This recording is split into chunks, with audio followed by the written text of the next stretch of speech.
Welcome back to the future, fanboys and fangirls, where the past can be rewritten and the future's never set in stone. I'm Delgado. I'm Ryan. And together we are the American Guild of Justice.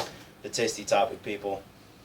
Time travel. Back to the future. Back to the past. The past. The Fast and Furious.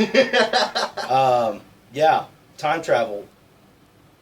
Honestly, what, with our knowledge, could we go back into the past and ruin Everything. everything? It's the butterfly effect, man. If you step on a freaking butterfly back in 1947, for all you know, the civil rights movement can never happen. You know, like, a butterfly could have landed on Martin Luther King's shoulder while he was writing his speech, and it interrupted him, so he brushed his hand off and was like, oh, wait, that's the line I needed to write. You know, I wouldn't go back into the past. I'd go into the future to find out what happens to me, but, like, you know. I mean, we could go back in time and freaking, I don't know, find out who really assassinated JFK. Was it Magneto? No. Was it Magneto? Was it the comedian? We don't know. Or, you know, travel into the future and be like the Jetsons. That would be cool. I don't know, man. Like, I'd take myself back into the past and, like, convince people that I'm a powerful wizard and stuff by bringing footage of Miley Cyrus. Nice. I created that demon. Yeah. Anyways, on to the rundown. Welcome to the rundown. Love the rundown. We're going to start off with a very particular character. And there's so many people that's been this character, but I'm going to be talking about Wally West. This guy. The guy that is wanted. No, this is Wally West. Oh, okay. And he's one of my favorites next to Jay Garrick. And All four. yeah, I can't wait for the next season of The Flash to come on and we see Jay Garrick, and it's going to be amazing. But, I mean, The Flash, come on. He can run into the past. He can run into the future. He can run Only into very different... Wally West doesn't actually tap into the Speed Force. He's just a speedster. Somehow they all use each other. They use the Speed Force and somehow... Because they all have traveled somewhere. Whether it's been minutes, days, weeks, Wally months, West was years. the slowest of all the Flashes. Yes, he could still travel at an alarming rate, but he could never actually match the speed of Barry Allen until he actually, like, way later on in Wally West's canon, could actually tap into the Speed Force, but only because Barry Allen gave him that power. There you have it. I mean, my all-time favorite was the Reverse Flash, and then getting to actually see him on TV, it was like awesome. It was amazing. It really was. They did him a great amount of justice too. It was an amazing, well-written series. And I can't wait for season 2. You mean season 3? Isn't No, it? season 2. Oh yeah, that's right. Yeah. Okay. Well, Arrow's going Right, into right, season right. 4, and I got confused with all the other bullshit stuff that's going on. Darn it! I'm still trying to work on our language here.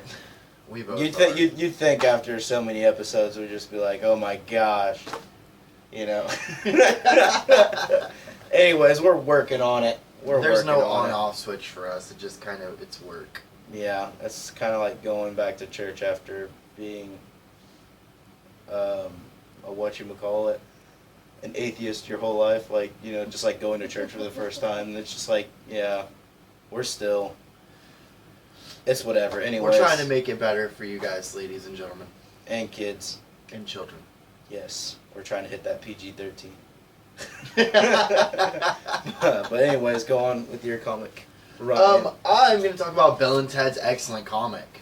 They are one of the greatest almost the original dynamic duo next to Batman and Robin. I love how you said original, but, like, they had to travel back in time before they could predate Batman and Robin. They could do it. I don't know. I like how the phone box that they used in the movie was blue. Nice little throwback to Doctor Who. Yeah. It's, you know, if you're not a big fan of Bill and Ted, it's whatever. But they are currently talking that they might be doing a third movie. I think you know they're what? too old. If Keanu, nah, man, like you can. I honestly, I think that if they did do a movie, it'd end up being like Star Wars Episode 7, though, where they would be in that movie and they'd be there and still that main character, right in that aspect, but but it'd be more about their children, with the two princess babes. Maybe we'll have to wait and see if it actually happens. Anyways, on to the movie. I am going to go over quickly Back to the Future. There's 3 movies. It's a trilogy. It is amazing. The first one, they go to the past. The second one, they go to the past and future. Yeah, and they end up actually going to some date fairly recently in 2015. Yeah. Which is kind of hilarious. Yeah. We're dressed way wrong. And the third one, we're in the freaking West. Wild West. Wild West. I'm surprised you didn't see, Will Smith, rolling around on a horse. If you guys even remember Wild Wild West, I remember the Burger King toys that they came out with. Just walking around looking like, what was the Japanese dude from The Matrix? He was, freaking remember. I don't know. He was the guy that, it was protecting the Oracle from... I don't remember his name. Dude, I watched the movies, maybe 6 years ago and haven't watched them since. To me, they weren't the cinematic masterpieces that everybody else thought they were. So if they leave it as a trilogy, I might just elbow you in the face for using that made-up word. I just made up a word. Oh. But anyways, if they just leave it as a 3-movie trilogy, I don't think I could get mad. Because they have the opportunity to make the 4 and 5 and really mess it up. And I'm not about that, so. I feel like with 3, they really did give it that singular ending, that closed ending. Hope that Neo might come back, but he won't. Well, no, but they wrote themselves into a corner. I think even if they did want to do a 4th movie, they really couldn't, unless they wrote some kind of contrived comic book resurrection for Neo. They could do that. I'd be about that. Or even make a game. He was frozen the whole time. They've made 3 years. No, I mean a game to continue the story of 4 and 5.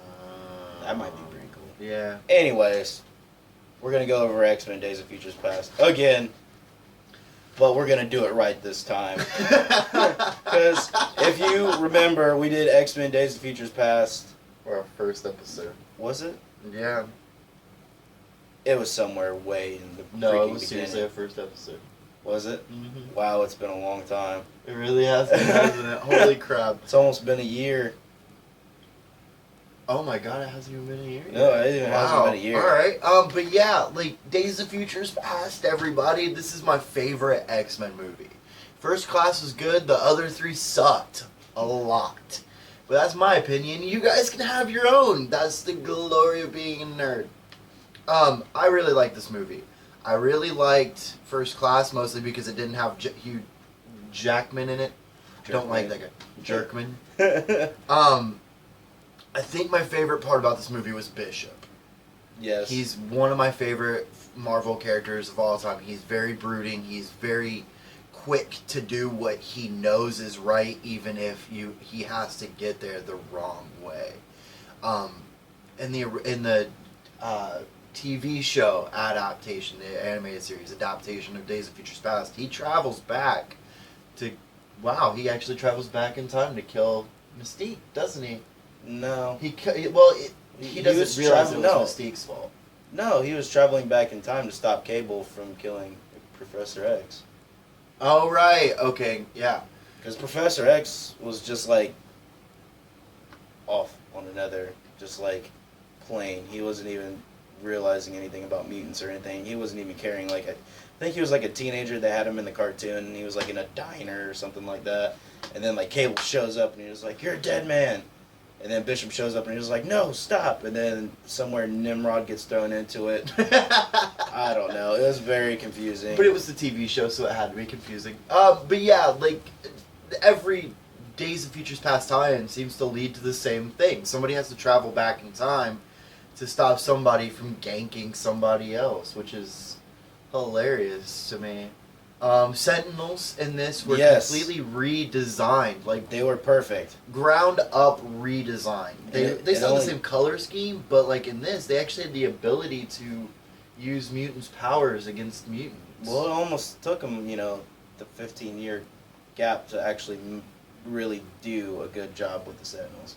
Because, like, you saw, like, a very, very, very shadowy Sentinel in X-Men Last Stand, and it was when they were in the Danger Room, and all you could really see was the head that Wolverine cut off. You didn't actually see, like, the full body Sentinel. So this is a really good throwback first to the X-Men Danger Room scenarios, where they actually used Sentinels a lot of the time to actually get them to work together. Because the only way for them to actually take down a Sentinel was for Wolvie to actually get to the top of a Sentinel and take its head off. And I mean, I hope that there's still Sentinels in Apocalypse when it comes around. I don't know. I don't think they will, because everybody will be too focused on Apocalypse himself, which, by the way, that movie is happening. It's going to be amazing. Watch it. And we'll get to see the Four Horsemen, and hopefully Wolverine will be one. Archangel will be another one. Hugh Jackman, I guess, got confirmed for X-Men Apocalypse? He's been confirmed. Like, there was a Wolverine costume before he even yeah, but then he threw in the towel, and I guess he decided, oh, maybe I won't do that. Too much money. Nah, it's whatever. Anyways, quickly, the TV show The Flash. Watch it. It's good. I promise you. I tell you this. This one or the CW one? This is the very, very, very old Wish 4 It came out in the channel. 90s. Well, I mean, it's... Calm your stuff. I mean, it's older to us. It's as old as we are. It's as old okay, guys. Well, no, we're older than this. Yeah, I'm older than this. No, you're not. You're 3 months older than I am. 1990, 1991. That was the year I was born. Anyways. You were born. Whatever. It's amazing. Watch it. You can get it at any Walmart in the States for $10, and it's a complete series. So go out, buy it, spend the $10. And watch Mark Hamill be the original trickster. He was the trickster in the new series, too. Yeah, I know, but, like, you actually get to see him in a really, really crazy suit. Like, that was rainbow hair, and, like, that was him in the glamorous. Series, no. too. What was it? Like, in the series that just happened, he was, like, actually, like, like a convict, and then he gets out, and then he's, like, all dressed proper and stuff like that. He wasn't actually, like, in the dressed all, like, he just rolled around in glitter and a leotard. Was riding around on a unicorn. But anyways, on to the music real quick. Very quickly. You want to go over your band real quick? Yes, Architects. They're from the UK. They're heavy. They're angry, and they're British. So why not? Yeah. And of course, I'm going to be leaving you guys all kinds of videos in the description box. So, word of warning. They do use some somewhat vulgar language in some of their songs. Parental advisory is suggested. So, there's that. The Devil Wears Prada. I'm going to go over that band. It is phenomenal. It's a hardcore band. Whatever. It's whatever.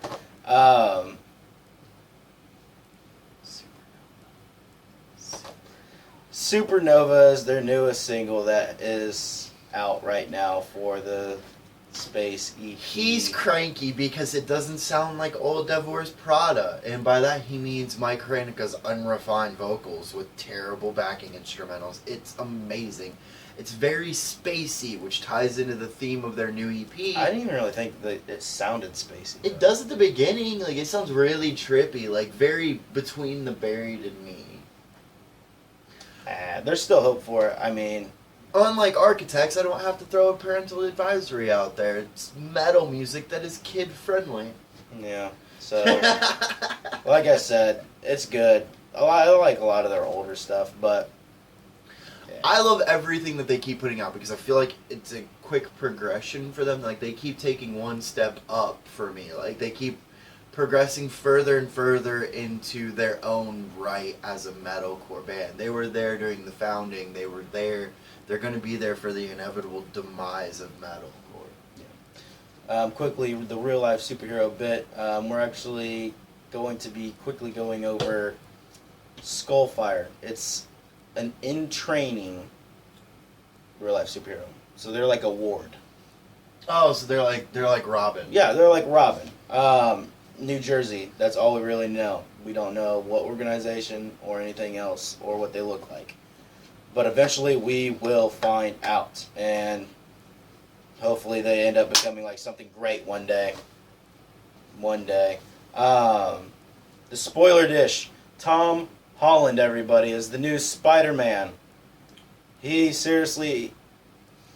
He looks a bit younger than what I was really hoping for. It wasn't just that. He's just got the face. He's got that one face that just isn't screaming Marvel character. Like, there's no way that you could, like, I think you want somebody older. What? I think that's what you want, is somebody older. This is going to be him in high school, but this kid looks like he's about 13. Yeah, but he's got, like, a really, really, like, minuscule, like, dimple on his chin. And it's not even, like, an ass chin. It just looks like a butthole chin. I'm sorry. Language. Like Captain America and Age of Ultron. Watch your language. Yeah. I needed a Captain America to just bitch slap me for every time. No. Sorry. We were doing so well. Trial and error, people. Trial and error. We'll get better, we promise. Eventually. David Tennant. Probably one of my favorite human beings ever. He's going to be a voice actor in an animated adaptation of Chew. It's an IDW comic book about a detective that loves beets. He loves eating beets, and he's an awesome detective. I'm kind of surprised that that's actually getting an adaptation. Yep. It's actually one of the New York Seller's best books. I'm really excited to hear about David Tennant doing something else other than The Doctor and Broadchurch, but yeah. As long as he's not in Harry Potter again. Oh my god. Where he had the tongue. He's just he plays a really good psycho. Well, you beat me, father. He played the Doctor. You're going to send me to Azkaban. The 10th season. And played this detective guy on Broadchurch, and now he's going to be in Chew, and he was also in Harry Potter as a psychopath. Yeah. In Ant-Man, it's confirmed that the Wasp is going to be in it as well. So we're going to see like 3 characters flying. I wonder if we're going to get... We're getting Janet Van Dyne. If we're going to get the infamous... Yeah, if we're going to get the infamous... They never was like... Oh my gosh, you can't put that in a comic book! Yeah. I don't know, we've seen people shove needles in there. Yeah, but that's the spoiler dish, people. The upcoming entertainment, we have American Ultra. It's due August 21st of this year. It's actually a very indie, limitless kind of rip-off movie. So Lucy. I mean, Jesse Eisenberg, people. He's just really awkward. And then to see him with superpowers, kind of not really superpowers, it's got something to do with the government and bugging and weird stuff. I don't know really how to feel about it. I'll leave you guys a trailer, and you guys figure it out. Also, Deet and Bax Save the World. Yeah. There's no release date for that. It is a Jason Mewes movie. Oh, great. And it's about him and his friend saving the world somehow. I don't really know how to feel about this, but the poster looks really cool. It looks like it looks like a 90s like action like superhero movie, like the Toxic Avenger. Like it looks like that, like how it's made like that old school, and I'm about it. But anyways, that does it for us today for this episode at the Heroes Oasis.